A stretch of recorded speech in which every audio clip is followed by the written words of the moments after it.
Hey folks, welcome back. Brad here. I'm out here on the hunting property today. I'm not at Piney Grove. Came out here last week and gave you a tour of one of my 5x5 condos. But I'm gonna check cameras, spread out some corn, and take a walk around. And if I see something interesting, I'll record it and it'll become part of this video. Hopefully this captures that beautiful sky. Got a deep blue sky, a few clouds going by. It's really nice out here. Mid 60s. Just a few mosquitoes. So while I'm here in this plot, thought I would show you guys this feeder pole. So this is different from in the other plot where I showed you that I created a gantry type system on a pine tree. This is actually a telephone pole. It's sunk in 6 or 8 bags of concrete. It's wrapped in tin, one 8-foot sheet of tin. And then at the top, it's got a Moultrie hanging gantry, metal gantry. The wood gantries are real heavy. That one I can take a ladder and put it up there by myself. Talk about hunting in Florida. I talk about how thick it is. And I created this trail 13 years ago and I keep it bush hogged.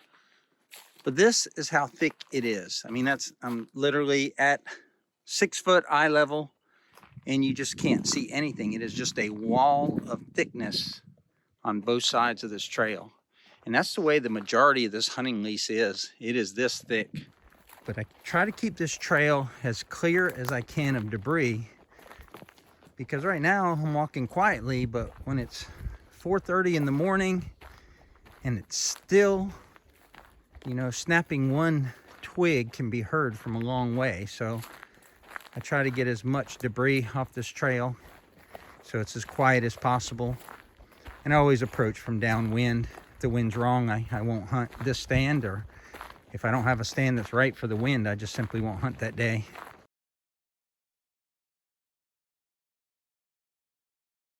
You can see I've got it so I can actually climb into this condo, and there's my truck on the road across the street from the bigger plot, but I can climb up this condo with deer in the plot undetected. Also want to make note of my carpenter bee trap. So I got to take that down. That's only effective in the spring and the summer. But you can see it's halfway full of bees and they've been rotted down from the summer. So there's hundreds and hundreds of carpenter bees in there. And they just chew the wood in your condo if it's not painted. And I didn't know that when I built this condo. So you see all these 2x6s I built this condo out of and the 4x4s, they're all full of holes from the bees. So every time I come up here, I got to assess.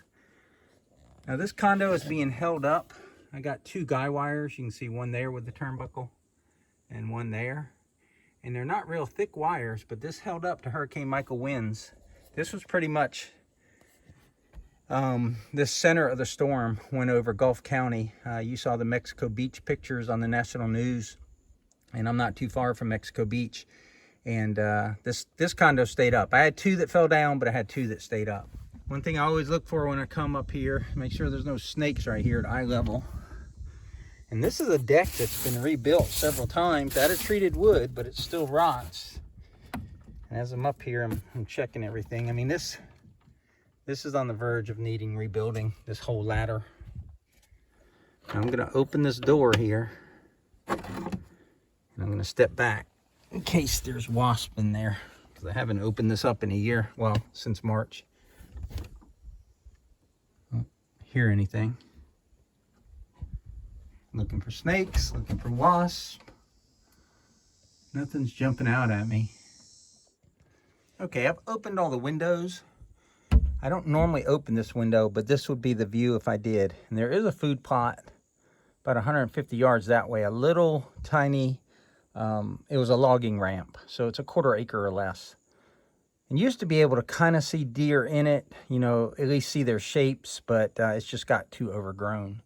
And then as you swing around this way, you have the road that my truck is sitting on in front. But you have the 1 acre food plot. And this is the window right here. That's the window that I normally open. I don't open the other ones. So you can see your shots are through that oak in the center of the plot and then through these pines, so you have openings. and then through those pines over there. So what I'm doing is just assessing any place that I might have to trim some brush to make sure I have a good shot. And I can see over there, right there, I need to trim some of that because the deer like to enter through there. And possibly trim these oak trees right here a little bit. Maybe cut those vines. I think that's kudzu. Cut some of those vines, but otherwise, clear shot.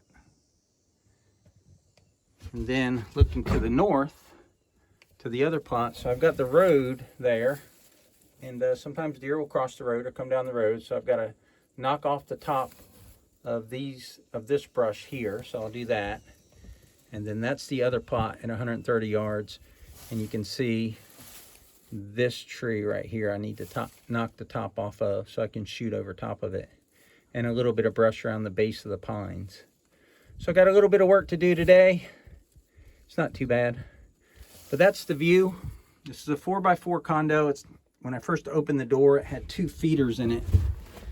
So there's not a lot of room to show you, but this thing is 13 or 14 years old, and it's held up well. It's mainly recycled wood, but I keep it completely sealed, or at least the best I can, it having 3 windows and a door. And there's no wasp nest in it, and that's kind of the key, is to keep the wasps out of it, and then they won't nest in it. But yeah, she feels sturdy. She's good to go for another year at least.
So you can see that thing will definitely wear you out, that brush cutter, but I'm pretty sure I picked it up on the camera just how well, like 12-15 minutes of lane clearing or brush cutting with that steel weed eater with the brush cutting attachment.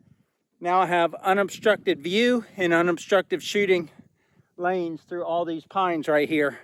I don't have to worry about my bullet being deflected by a branch, or that maybe I don't see an animal because they're screened. Deer anyway, have this unique ability to hide behind a pine tree and you just can't see them. They're brown, they blend in well with the environment around them, pretty well camouflaged. Even though they have white on them, it's still hard to see sometimes. But now I'll be able to see them, watch them, pick my target if I want to harvest one, and it makes it easier. Okay, so I've been working on cleaning up those oaks over there, back there. So I got them all cleared up, and I got this area here cleared. You can see behind me right there, you can see the condo. So this is like a, I don't know, 70-80 yard shot, something like that, maybe up to 100 if we go to the woods line. But you can see I got all of this cleared, just kind of giving you a view from the plot back to the condo. Okay, so I'm taking a little break. I've been slinging that blade around for a while, but you can see the oaks I got cleared behind me, and I can see all the way across the plot now. I still got to do some stuff there along the road. But people may ask, especially those that maybe don't hunt, maybe they're familiar with it, but they don't actually hunt, and seeing all the work that I'm doing out here on this hunting leash, why are you doing it? Why are you doing it on someone else's property? And the simple reason is I like to hunt, number one. Number two, we like to eat the meat that we get from the animals. But number three is a recreation. It's not just a recreation of coming out here hunting and coming out here and watching animals, but doing this is recreational to me. coming out here, doing a little bit of land management, even though it's not my land, but creating these shooting lanes. You know, it's late October, getting ready to be the 1st of November here in Florida. It's starting to cool off. I'm outside, I'm getting exercise, I'm getting vitamin D from the sun, and just, you know, I'm not rebreathing someone else's air when I'm on a treadmill. So those are reasons. I mean, there's lots of reasons why people want to be outdoors, but I just like being out here and doing this type of work. I like working, I like sweating, and this is an effort towards an end. It's going to help me see deer. It's going to help me, you know, get a shot if I want one. Now, I talk a lot about shoot lanes, and then I'm clearing them out and things like that. But also, this is managed land. So it's private land that we lease or rent from a landowner that has 300,000 acres here in Northwest Florida. And they're very particular on the deer that you harvest. And they're trying to increase the age of their bucks, because by increasing the age of the bucks, you tend to increase their antler size. There's other factors besides just age, but age is one of the biggest factors, or the biggest reasons that bucks have big antlers. And most hunters like to shoot bucks with big antlers. It's just a thing, right? Even though you can't eat the horns, and usually once you put them out on your wall, you know, there's not much usefulness to it. Now, don't get me wrong, I have bucks on my wall, but and I do like to shoot big bucks. But the landowners actually will penalize you if you shoot a young buck, let's say a 2.5-year-old buck, a little basket rack 8-point or 6-point, and it comes out, it's early light, and you really haven't done your homework, you haven't been running your trail cams, you get a glimpse of him, and you pull the trigger, and then it's too late. You know, he's on the ground, and you may, you know, you could possibly get a fine from the landowner for shooting a young buck. You could get kicked off your hunting lease. You know, there's lots of negative things associated with shooting young small bucks on a managed property. So it's imperative that you identify your target early, and then you watch him. Now, I'm not saying that you need to see him 30 minutes and then, you know, put binoculars on him and then check out every inch and every hair on him. But, you know, by running trail cameras, you know what bucks are using a certain area. And there are some X factors or some wild factors out there where a buck may enter an area that you haven't seen before. But as you get to know the bucks on your property, and you know your 2-year-olds and your 3-year-olds, and let's call them your shooter bucks, your 4-year-olds or better, you see the size difference in them, and you get used to seeing, when you see a deer, you can more instantly tell its age because you've studied it, you've taken the time, you've taken inventory, and that's it. It all combines. All that has to come together before the shot, and clearing these shooting lanes is a big part of that, because, you know, if you have multiple 8-points on the property, you know, maybe one is a shooter, one is old enough, and the other one is an up-and-coming buck, and you want to take the time and look for that little characteristic that he has that differentiates him from the other buck, the non-shooter. So the earlier you can see him come into the plot, right, as a deer goes across the plot, 120 yards across this plot, he's only going to give you certain opportunities to make an ethical shot, you know, one that will, you know, humanely dispatch him, and you don't want to take a marginal shot. So the sooner you identify him as a shooter buck or a harvest target, the better off you'll be, because then as he walks across the plot and he stops and he's broadside, because deer have this uncanny ability to stop and face you and just sit there and eat or whatever for what seems like hours. I mean, it's minutes, but when you're looking through a scope, it's hours, and you got to wait for him to be broadside. So if you've already identified him when he first came into the plot, then you can focus on just making that shot and waiting for him to turn broadside. Quartering away is good, quartering to not so much, but broadside or quartering away, and take that shot that dispatches him quickly. So those are all benefits of having open shooting lanes and being able to see your target early, and knowing what targets you're looking for or what animals you're looking to harvest that day. That's all I got to say about that for right now. So one more thing I'd like to mention about why, you know, I'm on a lease, and I've hit on this a little bit in earlier videos. In Florida, we have a very long hunting season, but on the public lands, usually the seasons are limited. There'll be a 7-day season, a 14-day season. A lot of times you got to apply for what's called a quota hunt. So there's applications ahead of time. And, you know, on some public land, it's weekends only or weekends and holidays only. And you just don't have a lot of freedom to hunt when you want. You know, the weather's not always good in the winter in Florida. You know, we do have warm weather in December and January. North wind is usually the wind that you usually set your stands up for.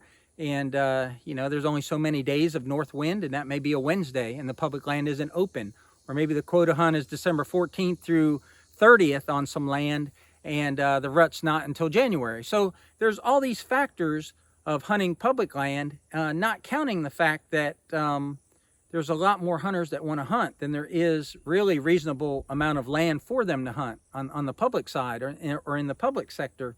So in a lot of cases, you're fighting someone else for land. And I don't mean physically fighting, although sometimes it does come to that. If you try to take somebody else's property or area that they've been hunting for 20 years, they tend to think it's their own, even though it's public. But, you know, there's theft of stands. There's, you know, you roll in at 5 o'clock and get settled, and then someone comes in at 7 because they're late, and they mess up your hunt. And it's just a lot of things that are aggravating to me. And life is hard enough, and life can be aggravating enough.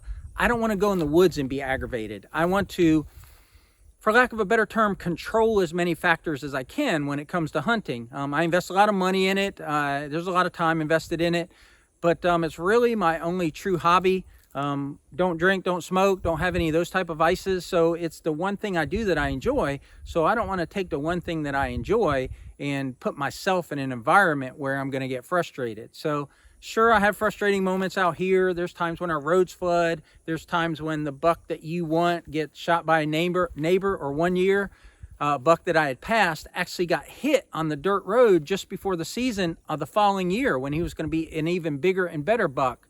So those things are frustrating, but that's just kind of hunting in general, whether you hunt public or private land. But again, it's a long season in Florida. And if I want to hunt on a Wednesday, I can't do that on public land generally, but I can come out here and I can hunt in the afternoon. I can hunt, you know, any day I want to, pretty much any time from December until the end of February. And when I come out here, because the two other hunters, there's 3 of us total, respect each other's areas, I don't have to worry about someone driving up on my stand or driving by on this logging road that my truck's sitting on right now when I'm in the stand. I don't have to worry about someone, you know, got bored in their stand, so they're going to walk around and see if they can scare up a deer, which happens a lot in public land. I don't have to worry too much about getting shot by someone else because I know the other rifles that are here on this property, and I know that they're safe and they're ethical hunters, and they're not going to be shooting upward or shooting down a long road and skipping bullets, you know, 300-400 yard shots. All things that happen on public land, and I just don't want any part of that. It's quiet out here. We control 1,200 acres, which is 2 square miles. That's a big parcel. Not a ton of deer out here. There's not a large buck selection, but there's enough. There's enough for 3 hunters, and every year I'm able to fill my freezer. I'm able to have multiple encounters with, you know, decent bucks. I get to see them scrape. I get to see them rub. I get to see the rut where the bucks are chasing the does. Early in the season, I'll still see the spotted fawns. If I come out here and sit, like at Thanksgiving, some of our fawns will still be spotted. So I get to see all that, and I don't have to be aggravated. I don't have to be worrying about someone else encroaching on my stand or my area. And that has value, and that makes hunting enjoyable to me. So again, a lot of effort, a lot of expense, but really nothing, even, you know, there's really nothing cheap about hunting if you factor in 4-wheel drive trucks and the rifles and the licenses and all that. So just paying a little bit of extra and having my own private spot that I've rented out from the landowner is worth it to me. So we're going to call that a wrap. Hopefully you enjoyed seeing the view of that condo and that my second hunting area, my 4x4 condo, and also enjoyed the talks about shooting lanes and why we hunt out here on private land. So hopefully you enjoyed all of that. As I always say, please click like, help our channel out. Click subscribe, share with your friends, your like-minded people out there that like hunting and outdoor, and also developing our land up in Piney Grove, so share with them. Otherwise, that's going to be it for this one. We'll catch you on the next one. Take care.